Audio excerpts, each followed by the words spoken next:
slide. So if you could find your seats, please, so we can get started. My name is Sophie Thixton, and I'd like to welcome everyone today to our Wednesday noon lecture. This is part of the Scripps College Humanities Institute, and this year our series is on food sovereignty, U.S. supply, and consumption. As a student of Scripps College and the Humanities Institute, I am honored and incredibly excited to introduce this week's speaker, Dr. Breeze Harper, a research fellow at UC Davis in the Department of Human Ecology and director and founder of the Assisted Vegan Project. Today, national vegan food and animal rights movements are constantly addressing environmental, health, and animal rights issues associated with our current methods of food production and consumption. PETA, People for the Ethical Treatment of Animals, for example, has an online vegan food guide that encompasses the mainstream debate on what is considered ethical food consumption today. What many of these movements fail to address, however, is the impact of post-humanism and post-racialism in concealing the violence of neoliberalism and structural racism inherent in these social justice movements. Luckily for us, we have someone here today to elaborate on some of these complex issues. Dr. Harper graduated summa cum laude from University of California, Davis with a PhD in critical geographies of race and food. She has many publications, including Sister Vegan, Black Female Vegans Speak on Food, Identity, Health, and Society, and also currently runs the Sister Vegan Project, as I mentioned before. She teaches about how and why most people in the U.S. have varying relationships to food and wellness that are shaped significantly by racialization, neoliberalism, and whiteness. And she is also a senior research analyst and trainer at Critical Diverse Solutions. Please welcome her, Dr. Breeze Harper.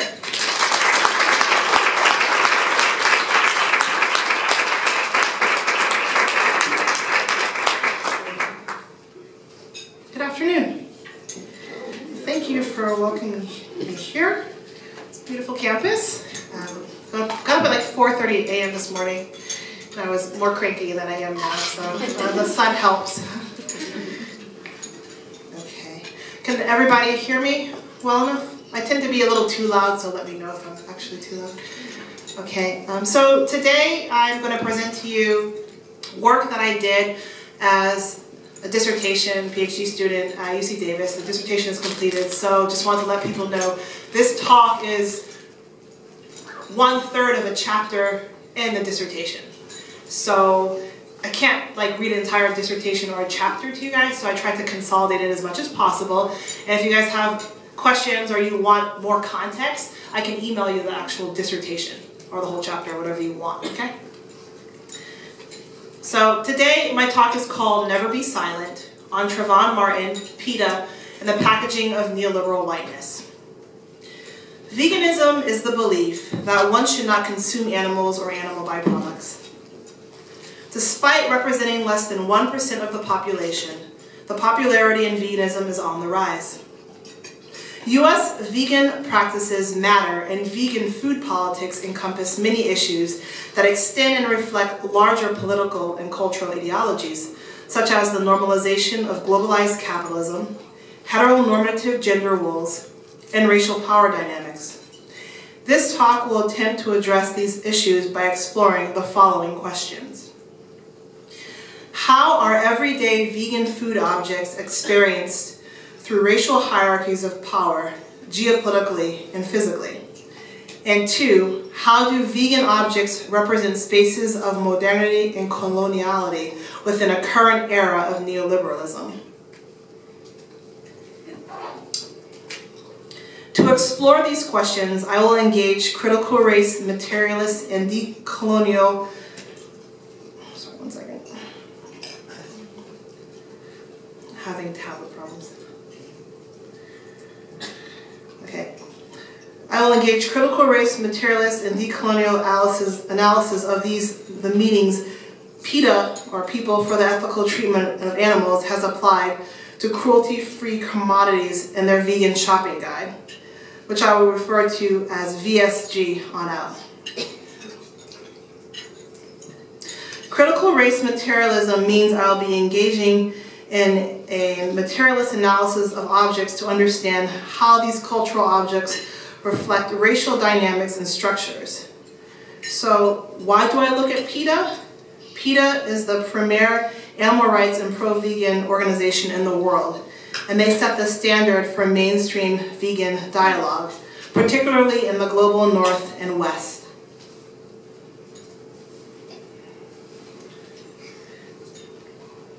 So critical race materialism is influenced by critical race theory. Critical race materialism asserts that formal imperialism and legalized racism were replaced with something called racial neoliberalism at the end of the 20th century. Critical race materialism argues that racism was not eradicated, but in fact reconfigured in a way that fits the material and political investments of the global north, mostly white population. This arrangement is called coloniality. So my analysis will look at PETA's marketing of vegan products as cruelty-free, and I put that in quotations, and how such marketing conceals human exploitation and how it makes the food commodity chain possible. I'll also show how PETA's anti-racist use of Trayvon Martin's murder in 2012 marks a new type of campaign that signifies how both the organization's post-humanist and post-racialist work conceals the violence of neoliberalism and racism.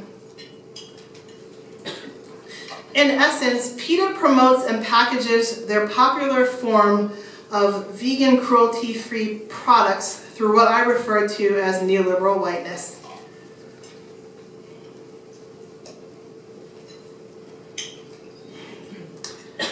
So, what is neoliberal whiteness? So, first of all, PETA's products rely on racialized human exploitation. And second of all, they assume that everybody that has access to food and health resources come from a white middle to upper class background or have a white to middle class to upper class relationship with food access, food memory, and food ethics. Racism for PETA is no longer a significant impediment for non-white racialized people, i.e., we live in a post-racial society and shouldn't play the racial identity politics card anymore. However, these assumptions are quite typical and truly reflect how racialized consciousness is formed within an era of what can be referred to as racial neoliberalism, or what I like to call neoliberal whiteness at the end of the 20th century. So, critical studies of whiteness, this is what I use as my theoretical foundation to really understand these vegan marketing guides. So, what is neoliberalism as it relates to systemic whiteness? Formal imperialism and legalized racism were replaced with neoliberalism at the end of the 20th century. Neoliberalism promised global justice for the victims of racialized colonialism by insisting that an open and free market, capitalist competition, and individual responsibility would create economic balance and prosperity for all, therefore eradicating white supremacist-based racism, an ugly legacy of European and USA colonialism. However, critical race materialism argues that racism was not eradicated, but in fact reconfigured in a way, like I said, that fits the investments of the global north, mostly white and more financially stable population. So I'll be using the term neoliberal whiteness to articulate the conscious or unconscious promotion and advancement of the beliefs, practices, values, and ideals of Euro-American white culture, especially when those cultural values are represented as the norm. And I'm using this definition as defined by scholar Laurie Pierce. This particular definition of whiteness is rooted in the genealogy of recent but strong canon and critical theory. Scholarship within the canon collectively articulate how contemporary whiteness is formed by heteronormativity, post-racialism, neoliberalism, Christianity, consumer capitalism, patriarchy, ableism, transphobia, and upper middle class sensibilities. I will be mostly using the term neoliberal whiteness to describe this contemporary post-empire era of racial power structures and globalized capitalism, An era of racial power reflects a climate in which the PETA Vegan Guide was created and situated within. Neoliberalism operates as a major component in forming the racialized consciousness of the global North and West. Hence, I'll be using the term racialized consciousness, which will help examine the ways in which all our consciousnesses are shaped in terms of white racist social structures. Such structures have and continue to dominate globalized capitalism and its commodity chain for ages. So my question is, how do PETA and their use of vegan commodities and Trayvon Martin reflect such economic and social structures of neoliberal whiteness? Though there are many other well-known animal liberation organizations throughout the US, it is PETA that is the #1 household name in connection to animal rights and veganism. PETA has over 2 million members and is the most recognized pro-vegan animal rights organization in the world. For PETA, choosing to go vegan is about moral obligations to non-human animals, as well as no longer remaining silent about the tremendous amount of suffering that animal-based commodities have created for non-human animals. Now, PETA should be understood as being pro-vegan animal rights organization first and foremost.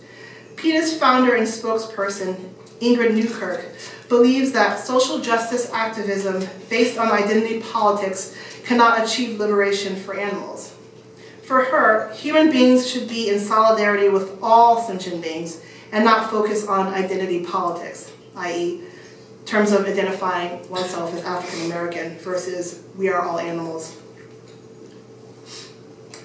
Furthermore, Newkirk prefers that PETA does not confine the label of women to only human beings.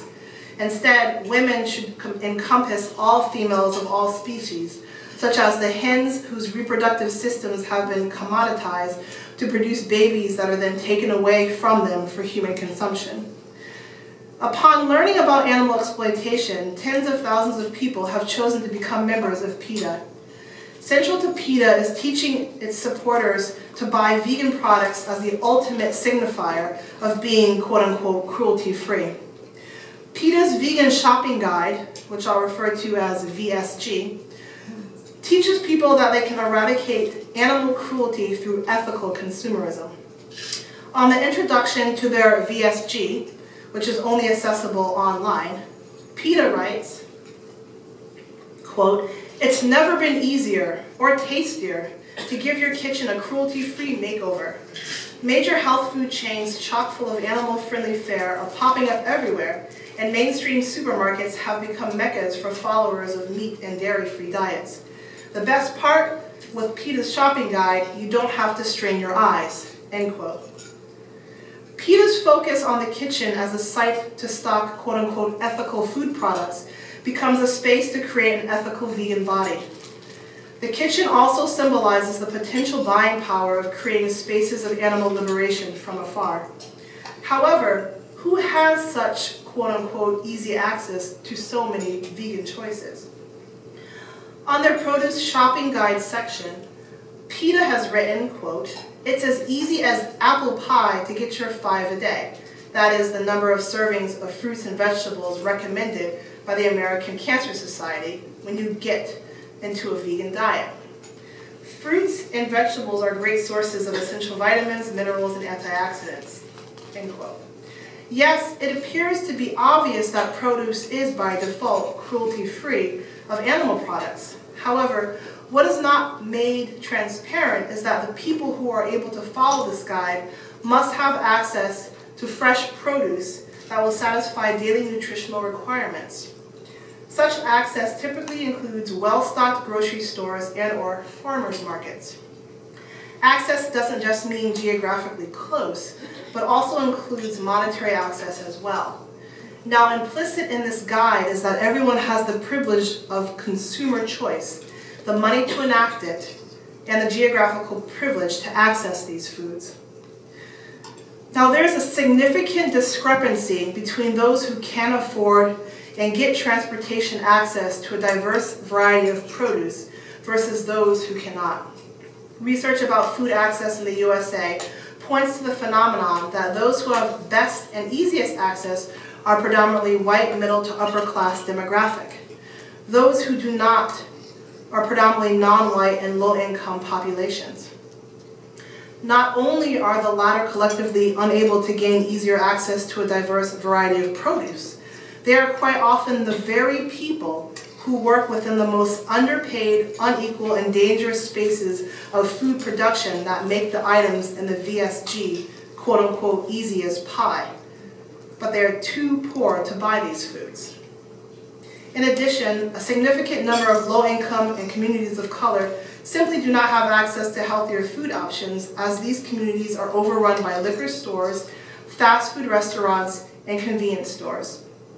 Despite the overwhelming amount of contemporary scholarship that shows how such structural racism and poverty impede food choices and access, this distinctly racialized and classed reality goes unmentioned in the PETA Vegan Shopping Guide, as well as the entire PETA.org website.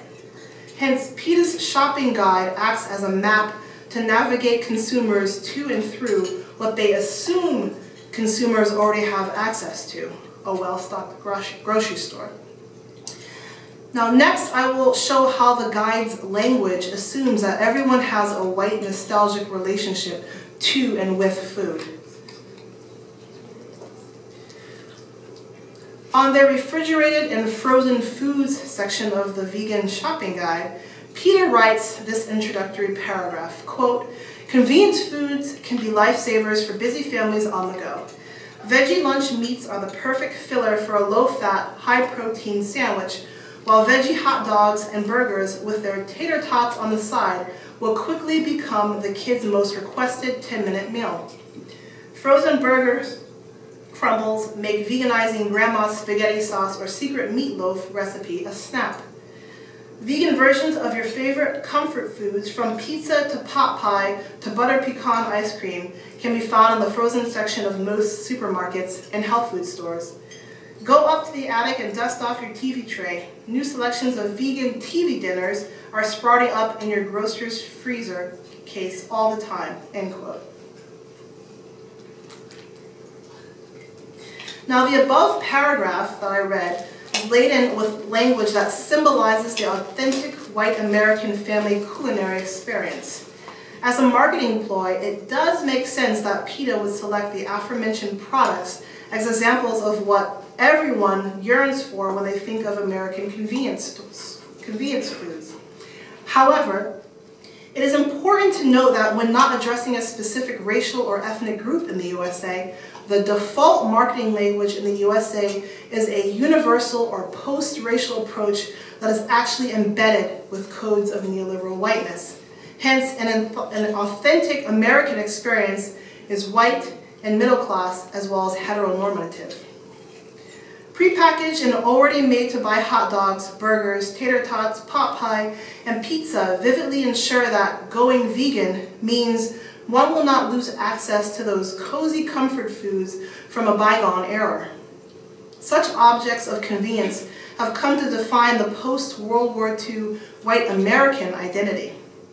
Such convenience foods were introduced to women as necessary items to please the bellies of their husbands and children.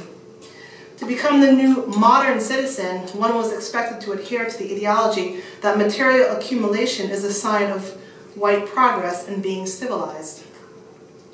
Also, when PETA writes, quote, "Veganizing grandma's spaghetti sauce or secret meatloaf recipe is a snap," end quote, it is a marketing scheme to signify nostalgia of grandmothers that cooked homemade food for their children and grandchildren. Such nostalgia can be easily purchased via the promise of food technologies. However, whose nostalgia? There are many people in which the mention of grandma's spaghetti sauce and secret meatloaf does not elicit memories of their grandmother's cooking. For example, my grandmother and many other people of African descent experienced elders making traditional soul food, which did not include spaghetti and meatloaf. Such elders prepared meals that did not reflect PETA's taken-for-granted whiteness, which is assumed in PETA's marketing of vegan convenience foods. The convenience foods also signify a collective American relationship with food objects that did not exist before World War II. access to already made food on the shelves of a grocery store that completely obscures genealogy in a liberal market economy. The ingredients that comprise the perfectly packaged food objects start off as natural resources, i.e. plants or animals. They then must be raised, farmed, cultivated, harvested, transported, processed, packaged, and ultimately sold to the new modern convenience shopper. Mythologizing via branding obscures the injustice disproportionately enacted upon racialized minorities that harvest these resources. For example, who picks the tomatoes that end up as ingredients in the foods that PETA's Frozen Food Guide section promotes as cruelty-free? Although this is only a small sample, here are some of the brands approved by PETA's guide. Amy's Spinach Pizza, Amy's Roasted Vegetable Pizza, Moosewood Mediterranean Tomato and Rice Soup, Tofuda Pizza Pizzazz, and Eve's Veggie Pizza Pepperoni. What these products all have in common is the ingredient of the tomato. Tomatoes are obviously not from an animal. However, missing from this guide is a critical genealogy of the tomato commodity chain's role in sustaining the gender and racial exploitation of females under NAFTA. North America's access to tomatoes rely mostly on the labor of racialized minority females, many who work in the most environmentally toxic and inhumane conditions, to bring tomatoes to North America all year round. However, to understand the implications of the North Americans having access to tomatoes all year round, it's important to understand the intensive multi-layered genealogy of the tomato's roots. In what is now the nation of Mexico, colonialism destroyed the culture and biodiversity of the indigenous people's land base and livelihood. Since European colonialism, indigenous people of Mexico were forcibly removed from their land, leaving most of them with only one option for survival: working for unlivable wages and relying on foods that are imported to them from the USA for their own sustenance. In 1994, the implementation of the North American Free Trade Agreement, also known as NAFTA, would also come to exacerbate problems of inequality and exploitation of indigenous populations, making it possible for North Americans to have an even cheaper access to tomatoes all year round. NAFTA was conceived in order to create the world's largest free market, integrating the economic sectors of the USA, Canada, and Mexico. Unfortunately, what NAFTA did was also allow market interests to trump basic human rights of already vulnerable populations, such as indigenous Mexican laborers. NAFTA represents how global industry employs racist and sexist stereotypes about females to maximize profit. For instance, there is an institutionalized belief that females make better tomato harvesters and maquiladora laborers, that's a tomato packing plant. This is not only sexual division of labor, it's also a racialized sexual division of labor. Indigenous females are hired to work outside in the fields, harvesting the tomatoes. However, none of the sorters or packers is indigenous, but rather are most light-skinned mestizas. Already using Mexico's racist colors and sexist beliefs about indigenous people, tomato corporations use the trope that indigenous women are quote-unquote closer to the land and nature. Hence, the women should be able to endure tremendous amounts of sun exposure as well as pesticides sprayed onto the fields. They are also paid 10 times less than the mestizas in the packing plants. Here's a quote. Housed in deplorable huts without water, electricity, stores, or transport, they come as families to work in the fields and move from harvest to harvest. Because their own regions offer even less opportunity, women are forced to suffer these jobs and the racist treatment built into them, end quote. NAFTA and the WTO are newer and ever-expanding mechanisms to help achieve global economic power for the USA, which began to cast transnational political economic issues in a newly racialized mold. This process reached new heights at the 2001 UN World Conference on Racism in Durban, South Africa, where the US did its best to undermine and marginalize demand for global racial justice. Now, within the socio-historical context of European and American colonialism, to undermine global racial justice means that it is still ethical to enslave and exploit a highly disproportionate number of non-white people of the global South for the economic and social interests of a largely modern white middle to upper class global North and their corporate interests.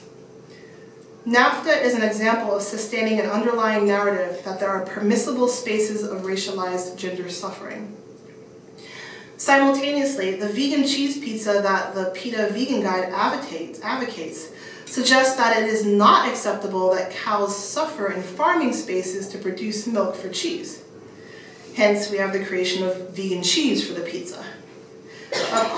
Advocating vegan cheese pizza as cruelty-free allows PETA and its followers to be consciously pro-animal rights.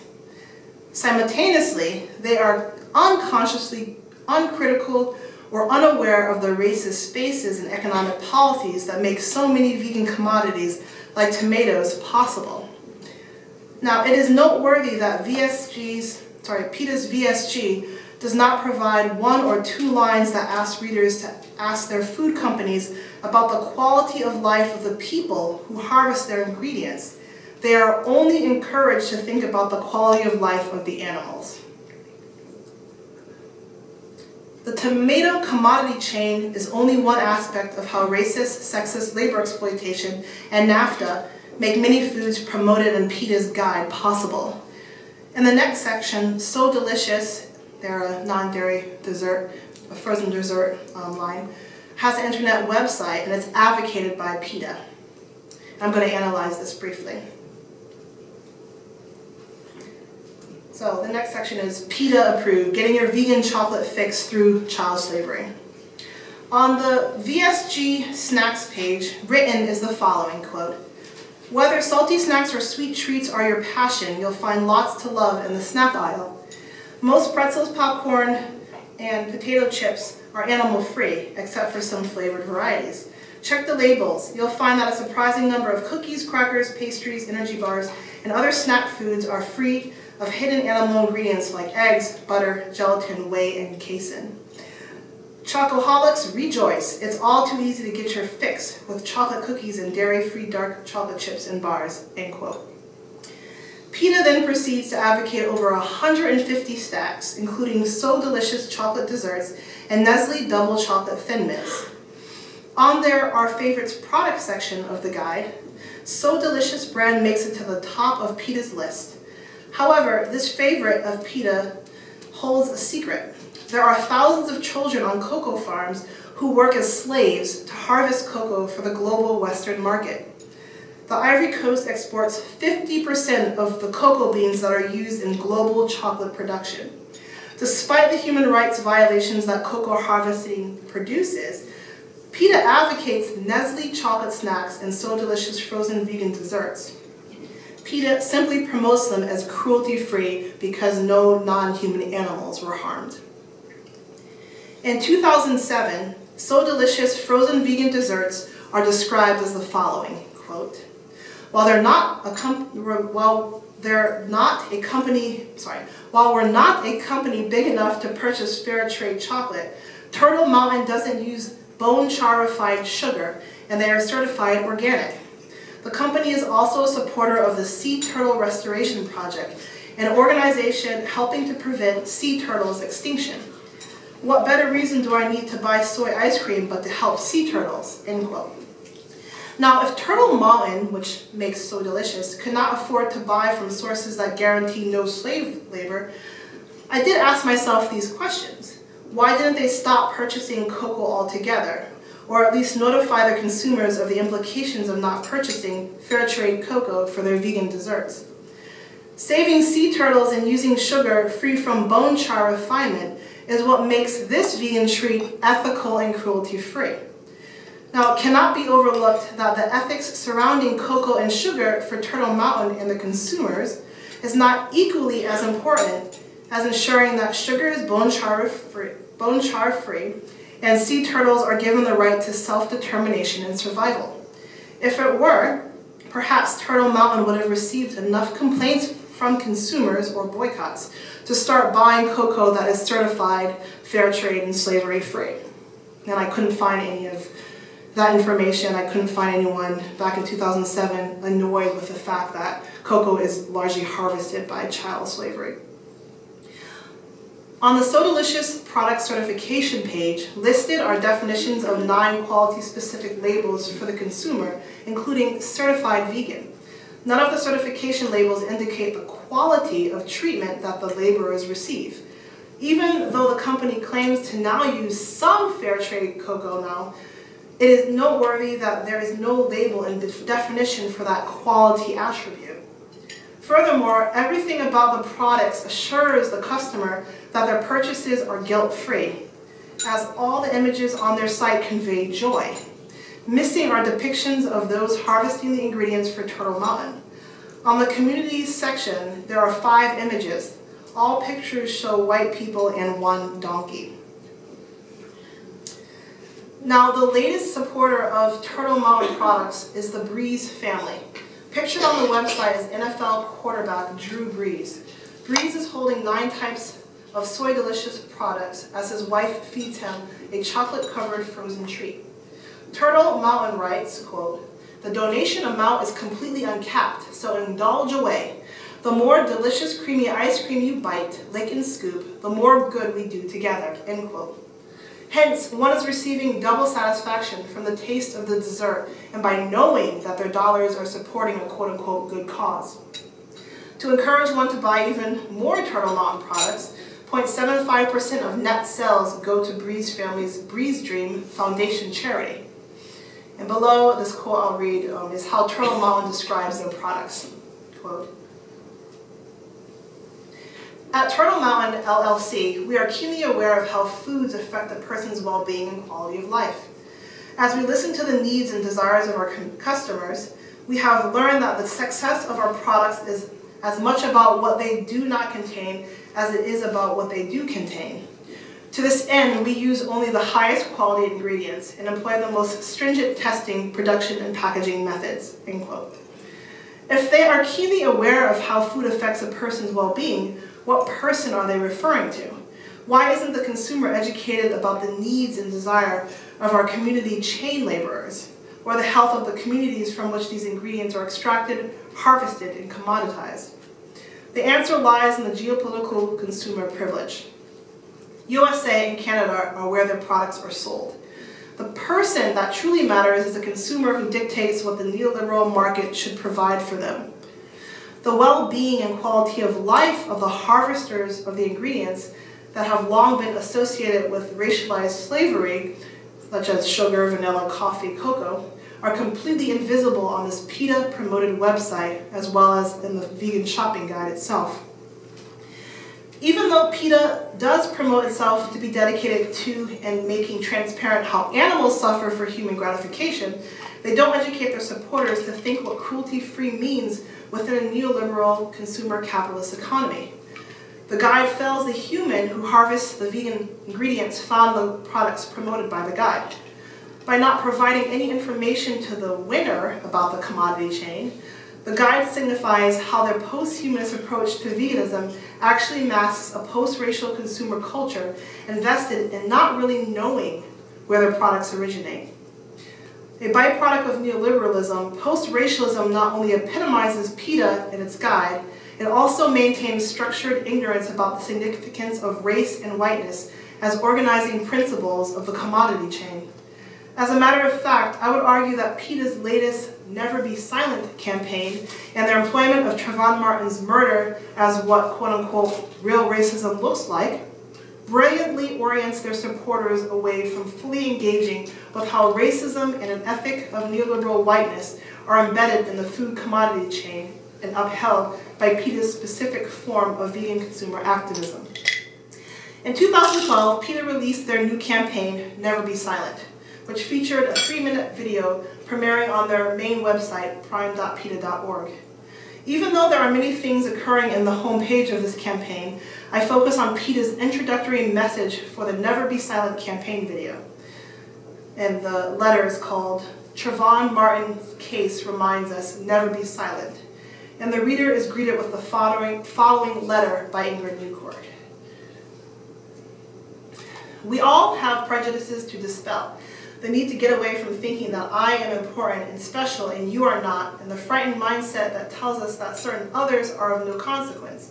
And homophobia, racism, sexism, speciesism, ageism, anti-Semitism, and other isms not only separate us from one another, but also can lead from words to weapons, end quote. The above preface to the video explains how Martin's racially motivated murder is in fact connected to animal exploitation and suffering. Hence, both are part of the same interlocking system that makes all oppressions possible. This is a fundamental tenet of post-humanist veganism. Further into the message, Newkirk also explains PETA's understanding of how racism and slavery used to be accepted norms. Quote, "Much of our bias is born of misunderstanding of ignorance. In the days of institutionalized slavery in America, many educated people honestly believed that Africans could not feel pain nor experience parental love as white people do. So it was acceptable to brand slaves and to auction off their children. Although we have, in theory, abolished human slavery, recognized women's rights, and stopped child labor, we continue to enslave other species who, if we simply pay attention, show quite clearly that they experience paternal love, pain, and the desire for freedom just as we do," end quote. But PETA's definition of anti-racism is epitomized by condemnation of both Trayvon Martin's murder and antebellum black slavery. Real racism are acts of violence such as racial profiling, lynching, or enslaving black people back in antebellum era. It is not structural or covert. Furthermore, Newkirk's epistemology of human slavery and child labor as having been eradicated is a profound signifier of how neoliberal whiteness shapes overall Western consumer consciousness and their privileged relationship to the commodity chain. She doesn't know it still exists, apparently. Analysis of both tomato and cocoa ingredients and brands advocated by PETA concretely show that forced child labor and slavery have not been eradicated. As a matter of fact, there are more human beings enslaved now than there were during antebellum black slavery. Though nuanced, Newkirk presents the definitions of racism and slavery within the context of colonial whiteness. Coming from the standpoint of the global north, concealed is how neoliberalism has transformed racism and white supremacy into unrecognizable and invisible processes to its beneficiaries. From PETA's definition of racism, the structural racism that makes NAFTA possible, resulting in cheap commodities, are not even named or recognized as racism. In this sense, quote, neoliberalism seeks to disconnect itself from its white supremacist history by re-articulating an anti-racist counter-whiteness. The latter aims to differentiate itself from white supremacy by particularizing itself, and thereby insists upon the definitive discontinuity of its own enterprise and that of white supremacy, end quote. Newkirk recognizes that she is not the type of white person from antebellum slavery, an era in which most white people believed that Africans were inferior and deserving of racist-based exploitation. Condemning Trayvon Martin's murder and antebellum slavery creates a counter-whiteness to the one exemplified by Martin's murder and antebellum slavery. Newkirk's counter-whiteness represents a post-empire white consciousness that condemns overt forms of American racism and white supremacy. PETA has a long history of using references to overt racist atrocities for its own animal rights agenda. Rarely, if ever, has the organization actually questioned how they frame the problem of racism, or how they collectively benefit from structural racism and perpetuate neoliberalism as the given norm. To explore their absence of critical engagement with neoliberal whiteness, I typed the words racism and racist into the search engine of PETA.org. Search results showed 3 articles, the Trayvon Martin article that I just read an excerpt from, and 2 other articles that relate to Trayvon Martin. Typing the words NAFTA, neoliberal, and whiteness in the search engine yielded no results. Even though PETA.org has hundreds of articles and blog posts, there are no other articles or blog posts that focus on how racism manifests beyond individually violent acts such as the Jewish Holocaust or antebellum slavery. The purpose of this exercise was to see how these concepts affect PETA's framing of racism anti-racism, as well as quote-unquote never be silent. This framing of racism also reveals the potential limitations of vegan activism as a post-humanist endeavor and in an era of neoliberal whiteness. I will show how such post-humanist limitations operate through my brief analysis of PETA's response to the NAACP's accusations of racism during their year 2005 Animal Liberation Campaign. In 2005, PETA launched an extremely controversial campaign titled Animal Liberation, and the campaign paralleled the root causes of human suffering to the same causes as non-human animal suffering, that being othering, domination, power, and discrimination. Their campaign did not only rely on text to convey their message, it employed images of black people in slavery and black men having been lynched. And this was parallel next to non-human animals who were being used for food production. In response to the NAACP, who found the use of the images to be racist, Newkirk responded, quote, "We're all animals, so get over it," end quote. Though a post-humanist-oriented response, the desire to have all humans embrace "we are all animals" versus human is a type of white logic. Now, if we're to understand this white logic in the context of white settled nations such as USA and Canada and the UK, I guess Newkirk's response makes sense, because Newkirk's response assumes that every human being has had the same access to in the history of humanity as the collectivity of white and middle to upper class human beings in the USA and who dominate the animal rights movement. Since the era of European colonialism, to undergo the process of white racialization has meant that whites will be treated as human, that they are not an animal. However, black people in the USA, for example, collectively equate being referred to or compared to an animal as dehumanizing. During colonialism, animal and subhuman were used to describe and justify the exploitation of Africans for slavery. Decades of such colonial abuse have influenced the collective black consciousness to be on edge, enraged, and always fighting to prove to whites that blacks are human. Professor Angela Harris of University of California, Davis Law School writes, quote, "PETA's animal liberation campaign from this vantage point is white. They assume a comfort in associating oneself with animals and animal issues that people of color can only assume with difficulty," end quote. PETA's 2005 response wasn't just a white racialized vantage point. It was a discourse of rhetorical whiteness or white talk. As such, PETA functions as a discourse of fluid sea of values, beliefs, and practices that individuals draw upon, consciously and unconsciously, to exert cultural power and maintain a racial system that keeps whiteness safe as the cultural center. Post-humanism masks such a racial system that keeps neoliberal whiteness safe as the invisible global cultural center and the foundation of ethics for more mainstream Western social injustice organizations like PETA. Those such as the NAACP, who seek to expose such racialized foundational ethics of PETA, are socially placed as impure thinkers because they choose to expose this rhetorical body of whiteness that underlies PETA's activism. PETA's response to the NAACP also reflects popular and neoliberal views about racism in the USA amongst most whites. Now that we live in a post-Civil Rights Act era, race and racism are no longer significant impediments for non-white people.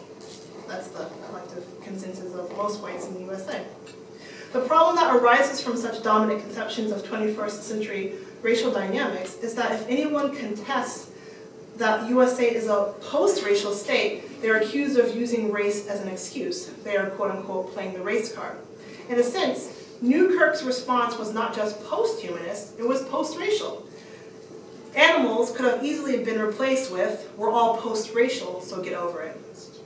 Engagement with the potential problems of post-humanist and post-racial veganism and neoliberalism are non-existent amongst the internet users who have commented on PETA's vegan shopping guide website. None of the comments show concern for or ask questions about human beings producing the ingredients for PETA's advocated foods.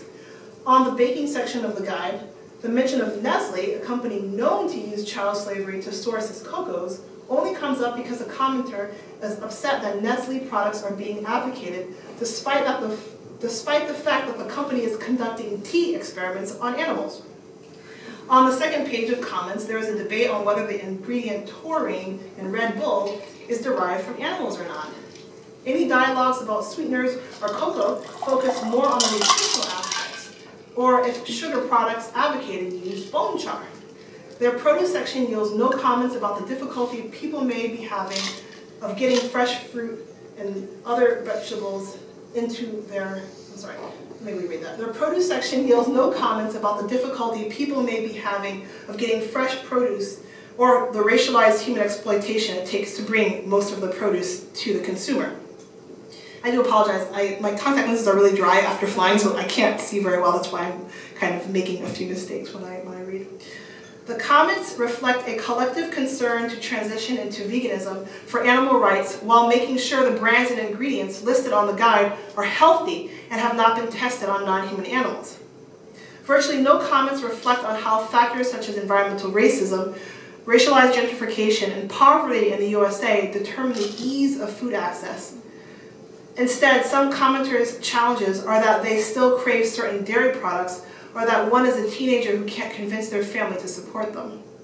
Overall, PETA's guide, as well as the letter prefacing the Never Be Silent campaign and Newkirk's Get Over It response, reveal a type of impaired consciousness or distorted way of thinking about race as compared to, for example, critical consciousness. My analysis lays the groundwork for one to see how PETA's rhetoric of vegan consumerism, modernity, marketed as peaceful, nonviolent, and cruelty-free, operates. That is, it's contingent upon racialized human exploitation, that being coloniality. Even though PETA's VSG does not promote the violence of eating or killing non-human animals, constructing vegan commodities as cruelty-free is an act of discursive violence because it encourages the concealment of an exploitative human commodity chain. It is an example of how colonial forms of racism and whiteness has shifted more towards discursive, structural, and covert process of coloniality and are upheld by PETA and NAFTA. My analysis of PETA's relationship to food objects such as tomatoes and cocoa is not really about animal rights or even veganism. What my analysis does suggest is that PETA's framing of cruelty-free is linked to a larger American cultural phenomenon. Beneficiaries of a neoliberal capitalist economy do not really want to know where their commodities come from and how they get to them. Now, this is a process of estrangement, and it races the genealogy of how these objects arrived there and how they took on the harmless meanings that they have. Hence, estrangement teaches the holder of such objects that what they have in their hands is pure and innocent, that they have no responsibility to investigate any further how it even got there in the first place. Such ideologies fool the subscriber of neoliberal whiteness into thinking they have an active consciousness, when in fact this estrangement encourages passivity in consciousness. This is exacerbated by the neoliberal politics of post-racial USA. PETA's two campaign strategies signify how manipulation of concepts such as post-humanism and anti-racism become tools of racial neoliberalism. Such manipulation only serves to conceal the violence of neoliberalism within the commodity chain.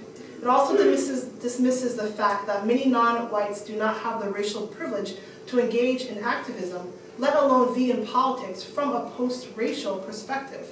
After all, Trayvon Martin was killed while trying to get Skittles and iced tea in a predominantly white neighborhood. Most of the mainstream Americans in this country lack critical literacy skills around how their consciousness is shaped by white racist structures within a capitalist moral economy. Research has shown how a significant number of Americans, mostly white identified, do not even know that structural racism exists. Or if they do know, they lack the critical race literacy skills to recognize it as racism. By applying critical race materialist analysis to something as innocent as a vegan cruelty-free commodities shopping guide, I hope this talk and my research will help to move toward creating critical pedagogies of consumption that unmask the realities of racial neoliberalism. Thanks.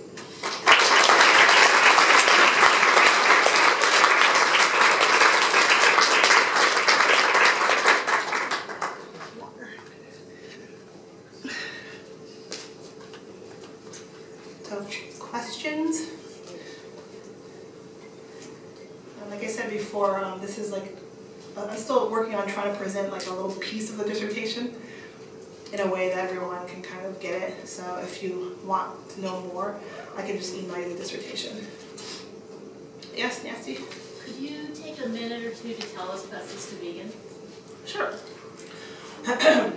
So the Sister Vegan Project is a project that I started back in 2005, and it seeks to look at veganism beyond a single issue and really to understand what veganism can and does look like amongst a collectivity of Black women vegans who practice it. And I'm a Black feminist theorist, so it's my understanding that the collectivity of Black women in this America experience racism and sexism and to some part classism on a daily basis since they were born. So that's going to significantly influence how they come about their vegan practice, or how they define their vegan practice, why they do it. So the Assisted Vegan Project really looks at that. An anthology came out of that work in 2006 of about 21 Black identified females really talking about how being racialized and sexualized in America as Black and female influenced their vegan practice. And a lot of them came from an Afrocentric vegan perspective, which was very decolonial and a way to combat health disparities in the Black community. So that project looked at that, but also acknowledging a lot of Black women are also interested in the animal rights aspect, but have had a lot of challenges with the whiteness of the movement and the assumptions made in that movement. So, thanks. So am I right to assume that the people you interviewed might define cruelty-free in a less one-dimensional way? Yeah.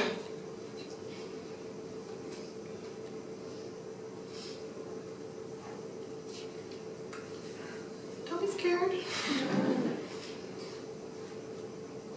Yes. Are there any online food guides that you recommend?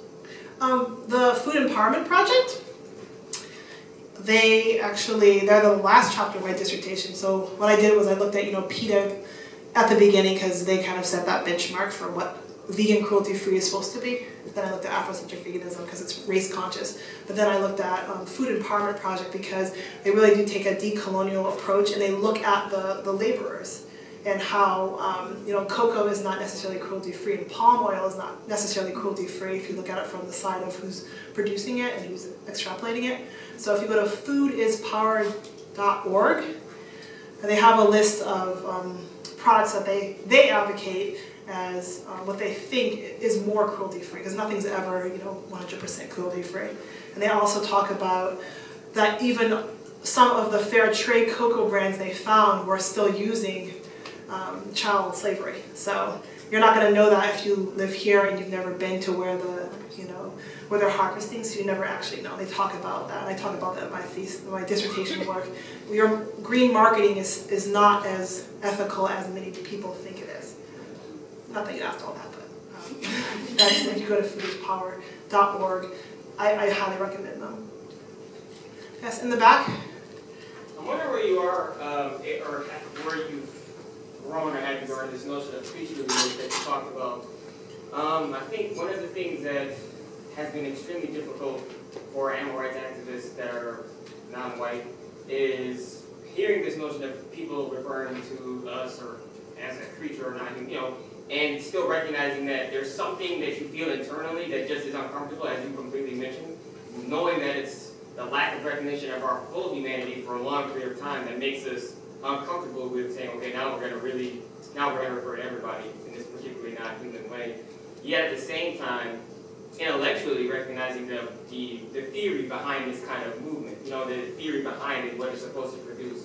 So I guess I'm wondering, clearly I can see you probably aren't comfortable with it, but I'm wondering what kind of language do you use, or where you are in terms of the language that you use to talk about our commonality that we actually do have, between human animals and non-human animals. Well, actually, personally, I'm not offended, but I was looking more at the collective responses of most Black people who were against what PETA had done. And I think you asked a really good question, because there are plenty, I am also an animal rights vegan, and I get it. I understand that, but I also, myself and many people of color, we talk together largely on the internet, trying to figure out a way how you bridge that. There is this discomfort, this history of being dehumanized and being equated with animal, but that understanding animal in that colonial context. and then how you deal with other aspects, like the mere fact that most of the white leadership of the animal rights movement doesn't want to deal with that discomfort and dismissing a lot of our claims as just being distracting to the movement. So a lot of us have just come together and really talked about how we can use not necessarily Eurocentric language, but more, indigenous language, whatever your indigenous roots are, and understanding what those relationships were to animals. Afrocentric veganism, kind of drawing more upon those genealogies, and knowing that there's a comfort in that because a lot of that uses decolonial language. Does that make sense? So I don't have like a guide yet or like a perfect manuscript, but I just talking and coming together and noticing, that, for instance, a lot of black women who became vegan on the Assisted Vegan Project, we talk about like, wow, cows are kept pregnant, their babies are taken away from them, they're forced to lactate. Wow, doesn't that sound familiar to antebellum slavery? We're not saying it's the exact same thing, but to feel that connection and think about how so many of our people had to have their families torn apart and their babies sold, and the black women had to nurse the white slave master's babies. And then really thinking about just what colonialism has done to people of African descent, creating environmental